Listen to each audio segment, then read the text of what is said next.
sir. We live. We back, man. Welcome back to the Golden Goose DFS show. I am your host, Chandler Blakely, aka Goose.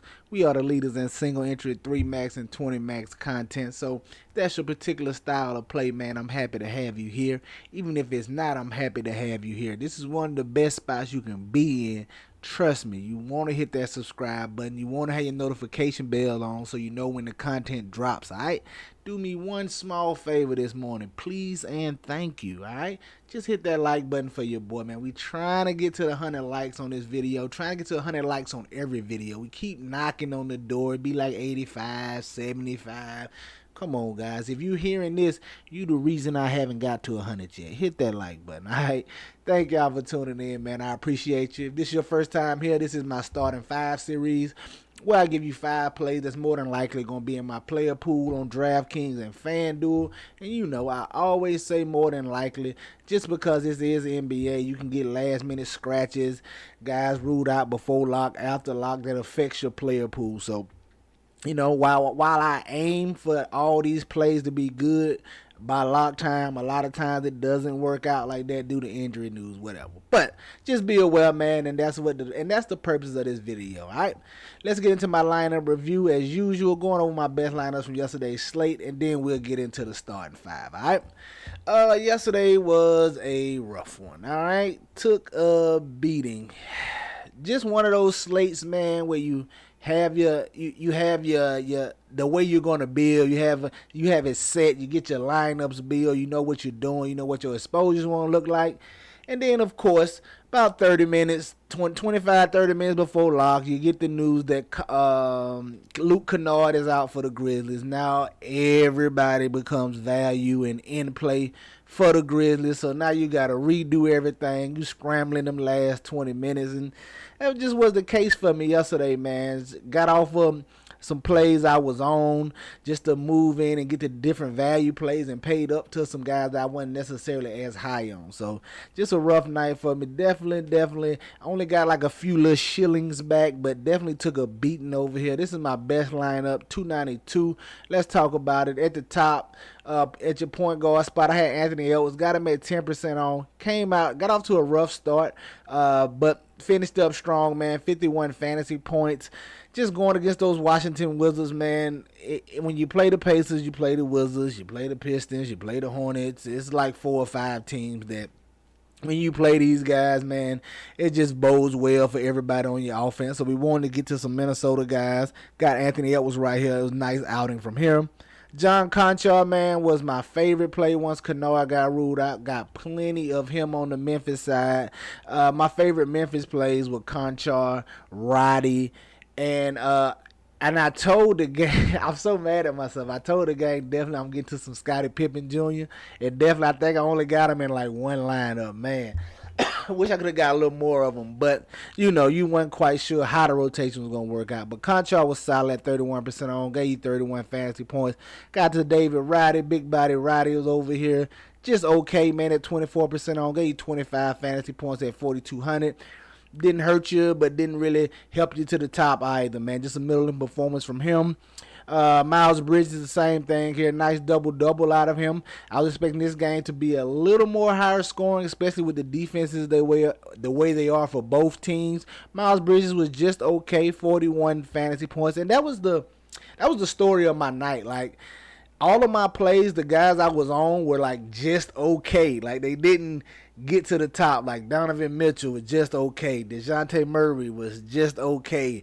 I had LaMelo Ball. He was okay. Got into some foul trouble. But, like, all the guys I was on were, like, just okay. And that was just the story of my night, man. Being just okay ain't going to cut it when you're trying to get to the top of the leaderboard. But that's the story of my night, and you have nights like that. At the center spot, Victor Wembanyama. I think this was originally Sangoon right here. But once we got the little update that Wemby minutes will be increased to 30, I wanted to go back and get some more Wemby in my lineups. Could have stayed with either one of them. Both of them had similar performances, so didn't hurt me right there. But a lot of my Sengun turned into some Wembanyama once we got that alert. Gilliard, I don't even know his first name, Jason, whatever. 3,400, man. He was just in play. 29% on, got 18 fantasy points. G.G. Jackson went back to that well. I figured he would step back into the rotation with all those guys out. He had an okay night. It's 27 fantasy points from him at 4,100.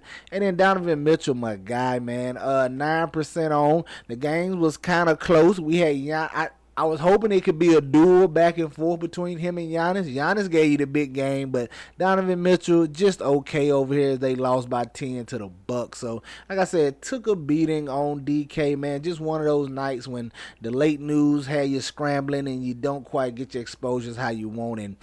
And the guys end up being Portland players. Like, Portland end up being the better value and value you needed on the slate, which is nobody saw coming. So, go figure. But rough night on DK. Let's go look at FanDuel and see what I did over there. Same thing, did not cash. Rough night over here as well. At the top, LaMelo Ball, 53% on, only 31 fantasy points. Like I said, foul trouble, fouled out in like 28, right at 30 minutes. I think he got close to 30 minutes, but he fouled out and was in foul trouble, really handicapping him. Gilliard, just a value play, trying to get those Grizzly players in. Anthony Edwards here, 48 fantasy points over here on FanDuel. Solid outing from him. Nick Smith, actually forgot to change this. That would because I only do one lineup on FanDuel, so sometimes I forget about it. I be trying to get my 20 max and everything updated on DK. So had this in here, just hoping like maybe if Cody Martin was out, he could pick up. He maybe got in the starting lineup, but definitely should pick up some more minutes if Cody Martin had been out. And did not work out here. I don't know what really happened. I didn't really watch this game, but with LaMelo Ball in foul trouble, he still should have picked up some more minutes, but just definitely let us down here. 15% on in this spot. Miles Bridges once again, 26% on, 38 fantasy points. I just thought that Detroit-Charlotte game was going to go crazier than what it did, but I was wrong in this spot, wrong today. Cam Whitmore, another spot of the Jabari Smith Jr. news pending on yesterday's slate. Thought Cam Whitmore could have been a serviceable piece. A serviceable value piece with the Houston Rockets being down bodies over there. Did not work out from him as well. David Roddy, of course, already talked through him. Jaren Jackson in this lineup, and Jalen Duren really let me down again. Thought he was in line for a big night, but foul trouble for him was the case as well, man. He got 26 fantasy points pretty much, and all this came in the second half because he only had like 5 the first half. He played 7 minutes and had 3 fouls, so it really handicapped him. Came on, tried to salvage the night a little bit in the second half, but all in all just wasn't enough for him. And as you can see what I try to do in this single entry, a little Charlotte game stack here. And brought it back with Jalen Duren. Did not work out, like I said. The game was not what I needed. But that's all said and done. Slate behind us. Let's get to today's 7 game and see if we can't get back on the winning track, all right? Coming into the day, man, like I said, nice 7 game. And the normal routine. Questionable tags you're going to have to watch out for. Better value will open up throughout the day. But we give you the slate as we see it now and how we would attack it if the slate started right now. So let's get into it. At the top, point guard, man, Tyrese Maxey, 8,600. The price keeps dropping. Not a big performance the last couple of games, but you know what he's capable of, and I will buy low here, especially in a great spot against the Indiana Pacers. It's just one of those teams. Once again, Pacers, Wizards, Pistons, Hornets. You play guys against these teams, man. And I like Tyrese Maxey at a slight discount here. Sign me up for 8,600. At the shooting guard, we'll look at a little value piece, man. Kevin Huerter, 5,200 going against the Golden State Warriors. Like I said, I'm hunting for value right now. We're going to have to wait. Hopefully we get some injury news like we should on most slates. It's going to be injury news that opens up value a little later in the day. But right now, I definitely got interest in Kevin Huerter, man. 5,200. The minutes are there in competitive games. We've seen him get the 37, 38 minutes in close competitive games. And it's a great matchup here. I like this game environment. It should be a good game in general going against these Golden State Warriors. The battle they had last year in the playoffs. But give me Kevin Huerter, man. Just searching for a little value piece at 5,200. And the minutes should be there. Vegas sees this being a close, tightly contested game. So we can see him approach that 38, 39 minutes again. And if he is, definitely, I think he's a very solid value piece at 5,200. At the small forward, Simon Fontecchio, the big fettuccine, what I call him, man, 4,100. Just trying to get a value piece in here once again, man. He's been solid, playing like 20 to 25 minutes here in the spot for the Jazz. The Jazz are always tough to get to, especially how they've been playing as of late. The only person minutes you can have confidence in is Markkanen to get 30 plus. Everybody else is pretty much on that 20 to 28 minute stints, man. So they may get 28, they may get 22. All depends on how they playing, how the game going, and what they need. They really just playing by committee over there, and it's working for them. They turning out wins, so they found some formula for success. I like Fontecchio here. Like I said, 4,100. Don't need him to set the world on fire, but happy if he do. Need him to get closer to that 28-minute mark and just keep playing solid like he's been playing. Give me some Simon Fontecchio, especially going against these Wizards. At the power forward, gonna run it back in that Philly game. Give me some Pascal Siakam, 7,100. Another guy similar to Maxey. The prices just keeps falling over here. Hasn't had that big game with the Pacers yet. Only played one game with Halliburton, and that was like a half, as he's still out with that hamstring. Definitely waiting on him to get back, as that will help Siakam. But I think he still can be very solid here in this spot. Like I said, hasn't had that big game as of yet, but you know it's in the bag. You know what he's capable of. Still trying to find his sea legs and find his rhythm and how he fits in the offense with this Indiana's Pacers team. I expect Siakam to pick it up before long. I want to just buy low right here at 7,100. And at the center spot, man, your thumbnail, sign me up for AD. Hopefully he's good to go. Hopefully that they didn't switch it out and go 1-for-1. You know, let LeBron rest last game, then LeBron come back and AD rest this game.